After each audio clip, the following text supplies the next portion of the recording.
아멘, 아멘.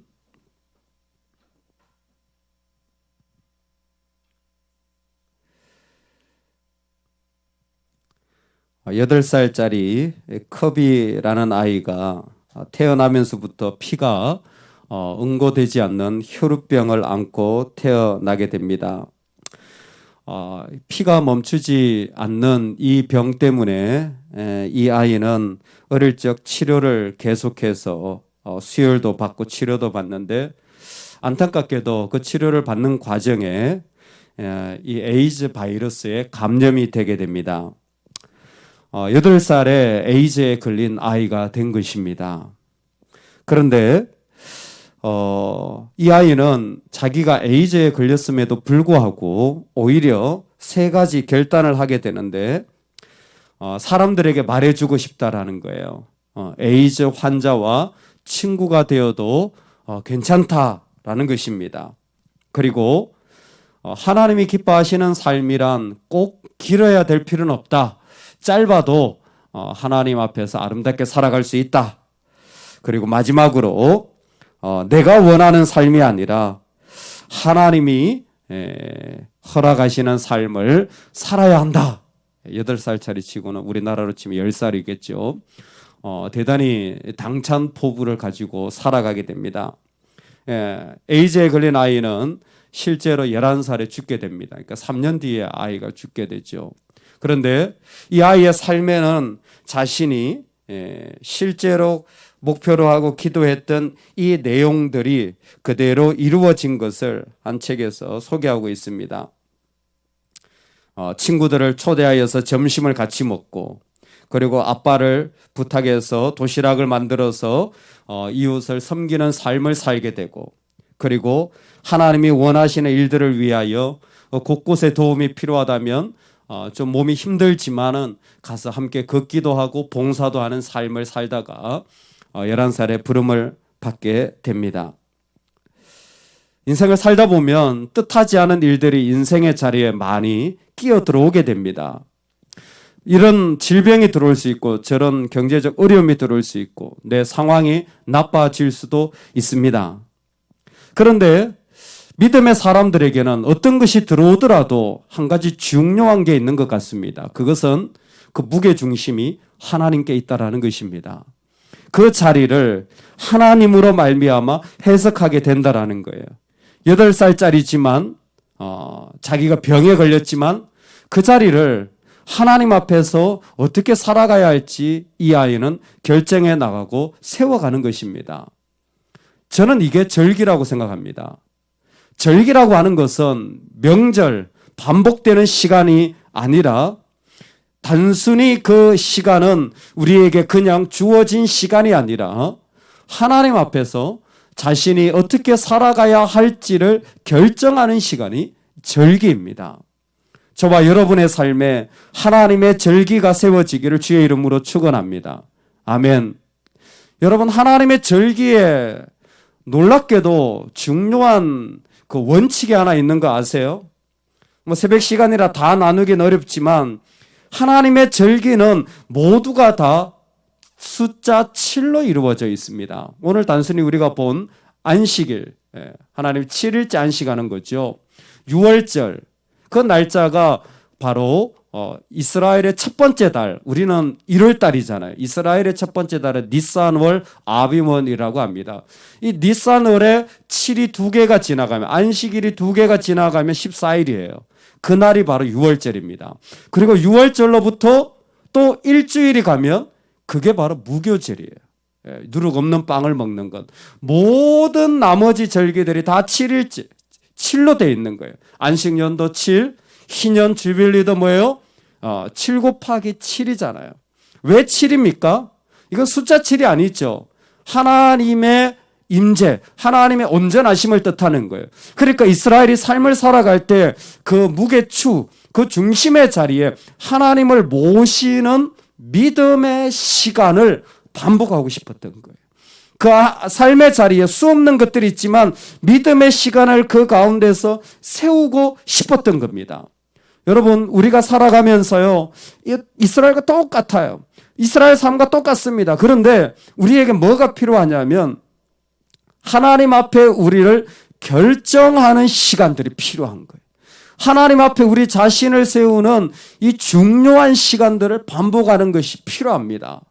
이스라엘에게는 이것이 안식일이었고 유월절이었고 첫 이삭 한 단을 바치는 그런 날이었고 또 이것이 속죄일이고 이것이 그들에게는 희년이고 안식년이었습니다. 오늘날 하나님은 여전히 우리에게 이와 같은 절기를 요청하시는 것입니다. 우리가 먼저 살펴볼 절기는 바로 안식일과 유월절입니다. 저는 이 두 가지는 하나라고 생각합니다. 안식일을 지키는 사람들은 여호와의 유월절이 무엇인지를 아는 사람들이고 여호와의 유월절이 무엇인지 아는 사람들은 안식일을 지키는 거예요. 즉 하나님이 세상을 만드셨을 때 하나님이 이스라엘 백성을 애굽에서 나오게 하신 이유를 분명히 보게 된 겁니다. 왜 애굽에서 끄집어내었다 그랬죠? 생명으로 다시 회복하는 길을 그들에게 열어준 것입니다. 우리의 생명이 회복되는 데가 언제입니까? 여러분 중요합니다. 유월절이든 바로 이 안식일이든 유월절은 무교절과 같이 묶여져 있다는 걸 생각하셔야 돼요. 유월절 다음 날부터 유월절 하루예요. 14일 저녁부터 해서 하루가 딱 지나면 그 다음부터 무교절 누룩 없는 빵을 일주일 동안 먹게 됩니다. 이 날짜가 같이 연결되어 있는 게 왜 그렇습니까? 유월절이든 안식일이든 중요하게 강조하는 게 뭐냐면 노동하지 말지니라요. 일하지 말지니라는 거예요. 왜 일하지 않는 것이 그날에는 그렇게 중요합니까? 그 시간은 생업을 위한 시간이 아니라 하나님의 생명을 나누는 시간으로 구별해야 된다는 거예요. 우리가 살아가면서 내 삶을 위한, 내 생업을 위한 시간이 필요 없다라는 게 아니에요. 그걸 살아가야 합니다. 그런데 그 많은 나를 위한 시간, 생업을 위한 먹고 사는 시간을 분명히 가져야 되지만 하나님의 백성들은 그 가운데서 하나님의 생명을 누리는 시간을 구별해서 가지고 살아가야 된다는 거예요. 여러분, 우리가 하나님 앞에 살아갈 때 꼭 주일의 예배를 그리스도가 부활하신 생명을 주신 이 날을 우리가 목숨 걸고 지킬 수 있기를 주의 이름으로 축원합니다. 무슨 일이 있어도 주일 예배는요 목숨 걸고 지켜야 돼요. 왜? 예수님의 생명 걸고 우리에게 주셨기 때문에 우리도 그것을 목숨 걸고 지켜나가야 합니다.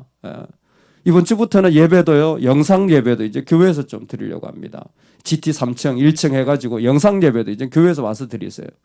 집에서 다 누워서 계신다는 소문을 들었습니다. 안 그러신 분도 계시겠지만 집에서 자꾸 부엌에 왔다 갔다 하시는 분이 있다는 뜬 소문이겠지만 뭐 사람이 그런 거예요.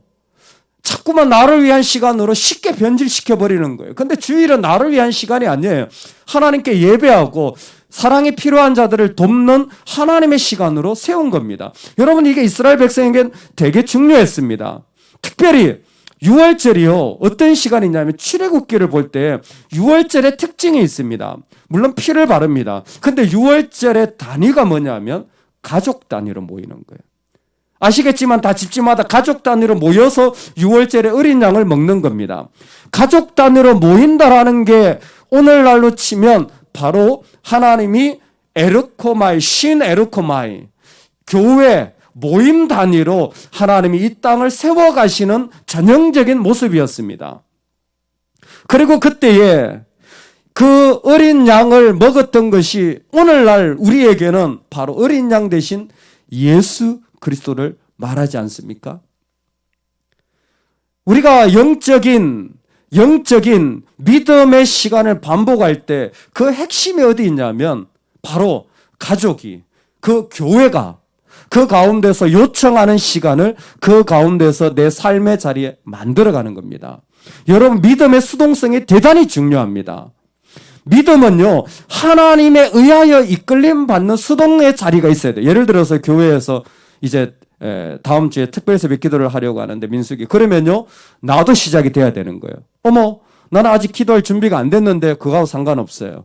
하나님이 나를 이끄시면 하나님의 절기가 시작되면 하나님의 교회가 움직이면 나도 움직이는 겁니다.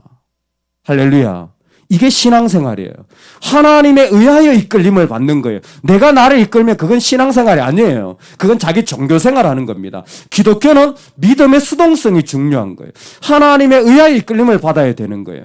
지금 유월절 절기가 그와 같은 겁니다. 유월절이 뭡니까? 하나님에 의하여 이끌림을 받아서 나오는 거잖아요. 하나님에 의하여서 그들이 모이는 거잖아요. 그 모인 자들이 다 뭐합니까? 레위기가 강조하는 게 뭐냐면 노동하지 마라. 너희를 위한 시간이 아니다. 하나님에 의하여 이끌림을 받을 때 1절부터 7절, 8절까지 계속해서 1절, 3절, 7절에 하는 게 뭐냐면 6월절이든 안식일이든 모여서 뭐합니까? 너희는 성회로 모이고 즉 예배의 자리에 같이 하라는 거예요. 예배의 자리에 서라는 겁니다. 주님의 이름으로 예배의 자리에 같이 하는 거예요. 주님의 이름으로 우리 가족이요 예배의 자리를 내가 세워가는 겁니다. 믿음의 절기를. 예배의 자리를 내가 우리 가족이 뭐예요? 함께 세움받는 겁니다. 이게 바로 하나님 우리에게 허락하여 주신 교회의 축복입니다. 오늘날 저와 여러분들이 살아갈 때 먼저는 이 안식일과 유월절과 같은 이 하나님을 위한 시간, 생명의 시간이 우리 삶 가운데서 반복되어지기를 주의 이름으로 축원합니다. 여러분 주일은요 계속 반복해서 지켜야 돼요. 그것이 내 영원한 생명이 되기까지 반복해야 됩니다. 앞에 있는 말씀과 연결되죠. 새로운 영적인 회로를 내 속에 만들어야 됩니다. 그리고 우리는 유월절 같은 절기를 우리 가정에 만들어야 돼요. 유월절을 지킬 필요가 없어요. 왜? 예수님이 유월절에 어린 양이 되셔서 완성하셨기 때문에 유월절 필요 없습니다. 그런데 오늘날 교회를 통하여서 믿음의 절기를 하나님은 계속 반복해 가십니다. 여러분 스피릿 교회를 다니면요 구체적으로 반복되는 게 제가 볼 땐 두 가지는 반복됩니다. 연초가 되면 특별 새벽 기도, 가을이 되면 가을 특별 새벽 기도는 항상 반복이 되고 있습니다. 왜요? 기도하라고.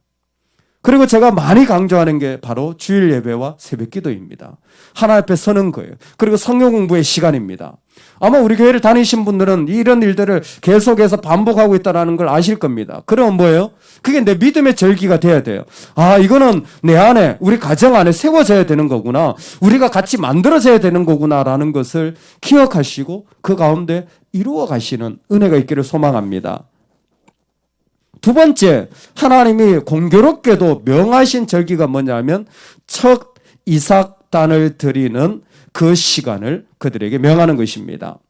우리 같이 한번 읽어보겠습니다. 10절인데요. 같이 읽겠습니다. 시작. 이스라엘 자손에게 말하여 이르라. 너희는 내가 너희에게 주는 땅에 들어가서 너희의 곡물을 거둘 때에 너희의 곡물의 첫 이삭 한 단을 제사장에게로 가져갈 것이요. 아멘. 보리 수확을 시작하면서 거둔 첫 곡식단을 하나님께 먼저 드리는 겁니다. 하나님께 먼저 드리면서 14절에 보면 뭐라고 이렇게 얘기하냐면 너희가 하나님께 예물을 드리기 전까지는 그 곡식단을 먹어라 먹지 말라? 먹지 말라는 거예요. 그렇게까지. 사실 곡식단이라고 하는 것이 이게 추수할 때가 되어지면 우리 모두가 알듯이 우리나라도 보릿고개라는 게 있어서 그렇지 이게 다 저장해 놓은 양식이 떨어지는 겁니다. 첫 이삭이 나올 때 그게 얼마나 중요하고 먹어야 되고 그게 양식이 되는지 몰라요. 그런데 뭐예요? 하나님께 드리기 전까지는 그것을 먹지 말라라는 것입니다. 특별히 이 곡식을 드릴 때는 기름 반죽을 해가지고 고운 밀가루 10분의 1 레바에다 포도주 4분의 1 흰을 섞어가지고 그렇게 하나님 앞에 나오라는 거예요. 하나님이 먹지도 말고 먼저 하나님께 나아가도록 함으로 이스라엘 백성에게 가르쳐주고 싶었던 것이 무엇이냐면 너희들의 열매는 너희들 삶의 열매는 예수 그리스도여야 한다라는 거예요. 너희들 삶의 남은 자리는 예수 그리스도여야 한다. 할렐루야. 우리 삶의 흔적은 예수 그리스도여야 합니다. 그 예수 그리스도여야 하는 자리를 첫 번째로 그 첫 시간을 첫 곡식을 첫 것을 하나님께 드림으로 길을 하나님께 열라라는 것이에요. 부활의 첫 열매 되신 분이 예수 그리스도입니다. 우리 삶의 처음부터 마지막까지 그 열매가 맺혀진다면 그것은 내가 이만큼 성공했다라는 게 아니에요. 그 가운데 예수 그리스도가 남겨진 것이 우리의 성공이요 우리의 목적입니다. 할렐루야. 내 인생을 뒤로 돌아봤을 때도, 내 인생을 앞으로 봤을 때도 내 안에 남겨진 것은 예수 그리스도여야 합니다. 할렐루야. 그러기 위하여 먼저 내 첫 번째 시간을 하나님께 드리십시오. 먼저 하나님 나에게 주신 첫 것을 하나님께 드리십시오. 먼저 하나님이 나에게 주신 그 달란트와 기회를 먼저 하나님께 드리십시오. 먼저 하나님께 드릴 때에 그 자리에, 삶의 자리가 예수 그리스도가 남겨지는 열매의 자리로 우리 가운데 채워지는 것입니다. 하나님은 절기를 세우십니다. 수많은 것을 하실 수 있는데도 불구하고 반복되어져서 이스라엘 백성들이 살아갈 수 있도록 허락하신 것입니다. 실제로 능력은 반복 가운데 일어나는 것입니다. 책을 한 100번 정도 읽어야 그 책을 도통한다고 선조들은 자기들의 책을 통하여 이야기했습니다. 전문가들도 한 10,000번 정도 반복해야 전문가의 반열에 설 수 있다고 말합니다. 반복은 연약한 우리가 어떤 것에 훈련되어지고 준비되어지는데 대단히 중요한 영적인 요소인 것 같습니다. 사랑하는 여러분, 여러분 가정에 교회를 통하여 이 반복되는 믿음의 생명의 시간이 세워지기를 주의 이름으로 축원합니다. 여러분, 내 첫 것을 하나님께 먼저 드림으로 내 자리에 그 반복이 날마다 일어남으로 예수의 열매가 맺혀지는 은혜가 있기를 주의 이름으로 축원합니다. 아멘. 우리 같이 한번 기도하겠습니다. 하나님,